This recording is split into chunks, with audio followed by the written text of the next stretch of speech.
Hola, ¿qué tal? El día de hoy hablaremos acerca de los linfomas cutáneos primarios o los linfomas no Hodgkin, pero primero debemos comenzar definiendo qué es un linfoma y es el nombre que recibe un grupo de tipos de cáncer en la sangre que comienza en el sistema linfático.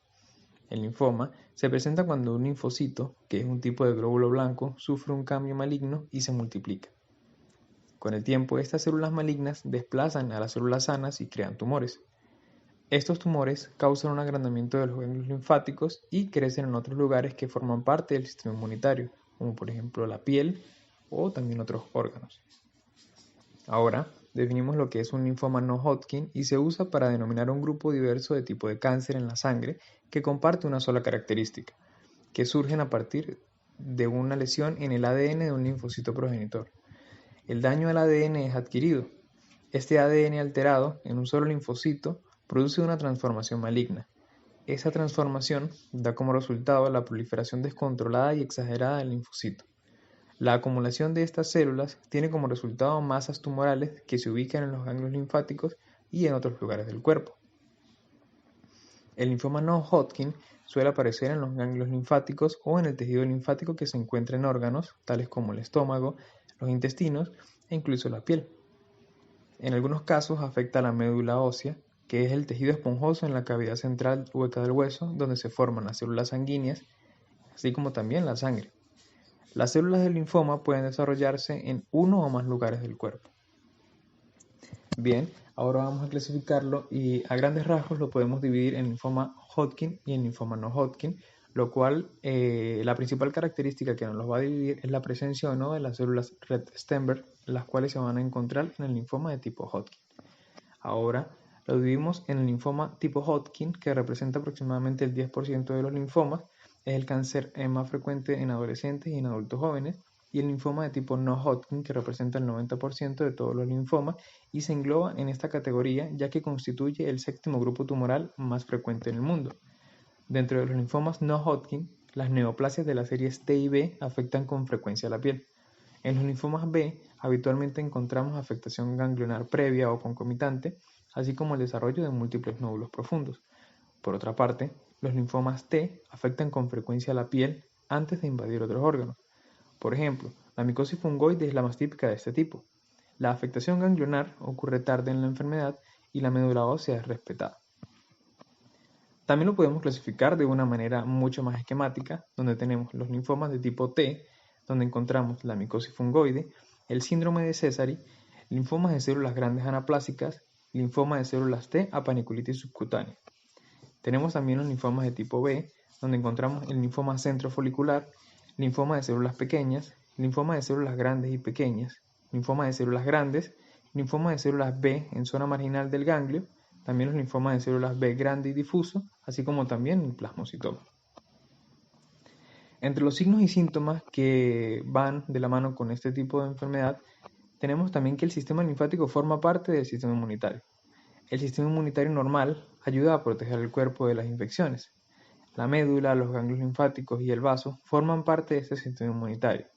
Los ganglios linfáticos y otros tejidos linfoides que comúnmente están afectados en el linfoma se encuentran alrededor de la oreja, la mandíbula, las amígdalas, las adenoides, en la parte anterior y posterior del cuello, por encima y por debajo de la clavícula, las axilas, cerca del codo, en el pecho, abdomen, pelvis e ingle, es decir, que se encuentran ampliamente distribuidos por todo el cuerpo.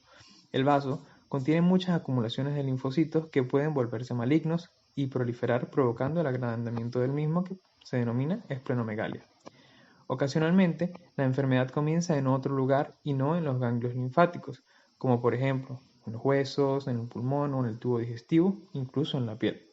Estas circunstancias, los pacientes pueden tener síntomas asociados con ese lugar, tales como dolor en los huesos, tos, dolor en el pecho, dolor abdominal, sarpullidos o bultos en la piel. Puede que los pacientes también tengan fiebre, sudor excesivo, especialmente notorio por las noches, fatiga sin explicación, falta de apetito o pérdida de peso. Durante un examen clínico es posible que el médico detecte un agrandamiento del vaso. A veces, una persona carece de síntomas y la enfermedad solo puede descubrirse durante un examen médico de rutina o en el curso de la atención en que la persona recibe por otro problema relacionado. Entre los linfomas T tenemos la micosis fungoide, la cual suele iniciarse en el tronco o zona proximal de las extremidades y las mamas en las mujeres. Estas son pápulas o placas eritematosas rosadas de tamaño variable, con límites imprecisos, infiltradas al tacto, pruriginosas, zona de epidermis atrófica.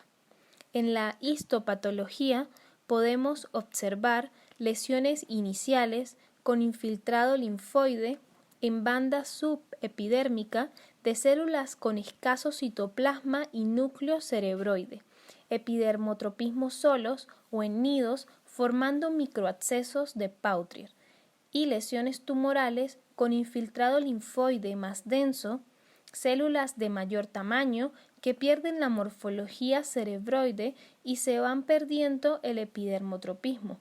A su vez, hay transformación a células indiferenciadas sin funcionalidad de células T. Inmunofenotipo. El fenotipo más frecuente de las células neoplásicas es CD2, CD3, CD5, CD4, CD45RO, CD8, TCRB, CD30.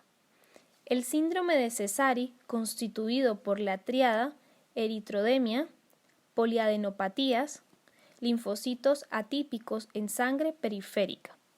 Histopatología. El infiltrado en banda es menos polimorfo, poco epidermotropismo y pocos abscesos de Pauthier. Inmunofenotipo. La mayoría de los casos de síndrome de Sézary son expansiones clonales de células T, TCR-AB, CD2, CD3, CD4, CD5, CD8, circulantes fenotípicamente maduras. Sin embargo, se han encontrado casos de síndrome de Sézary con expresión de CD8 en vez de CD2, CD3, CD4 o CD5. Diagnóstico. Para diagnosticar un linfoma, se procede a la exploración de las adenopatías y vendrá dado por el estudio histológico del tumor, biopsia. En general, el diagnóstico correcto, salvo localizaciones extranodales, vendrá del estudio de un ganglio linfático. Es fundamental para un correcto diagnóstico la presencia de un experto hematopatólogo analizando el tejido disponible. Otro tipo de pruebas diagnósticas son biopsia de médula ósea obtenida por la inserción de una aguja en el hueso de la cadera o del esternón y su estudio por un patólogo. La médula ósea se encuentra infiltrada en el 30% al 50% de todos los linfomas no Hodgkin. Estudio completo de sangre, glóbulos rojos, glóbulos blancos y plaquetas, bioquímica general con LDH, calcio y función renal, creatinina. Estudios de imagen, radiografía simple de tórax. Se pueden observar áreas de consolidación, masas o nódulos. TAC torácoabdominal y pélvico. Nos dará una visión global de la extensión de la enfermedad y la posible afectación o no de órganos como hígado, tracto gastrointestinal o genitourinario. Estudio mediante resonancia magnética nuclear del sistema nervioso central cuando existan síntomas o signos neurológicos o que por la determinada histología del linfoma presente un alto riesgo de diseminación al sistema nervioso central.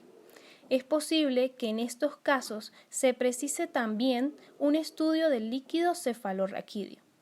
El estudio óseo no es una práctica rutinaria, pero se realizarán ante la presencia de dolor óseo o sospecha de fractura patológica. La mayoría de las lesiones óseas serán osteolíticas, en contraste con las provocadas por el linfoma de Hodgkin, que son predominantemente osteoblásticas.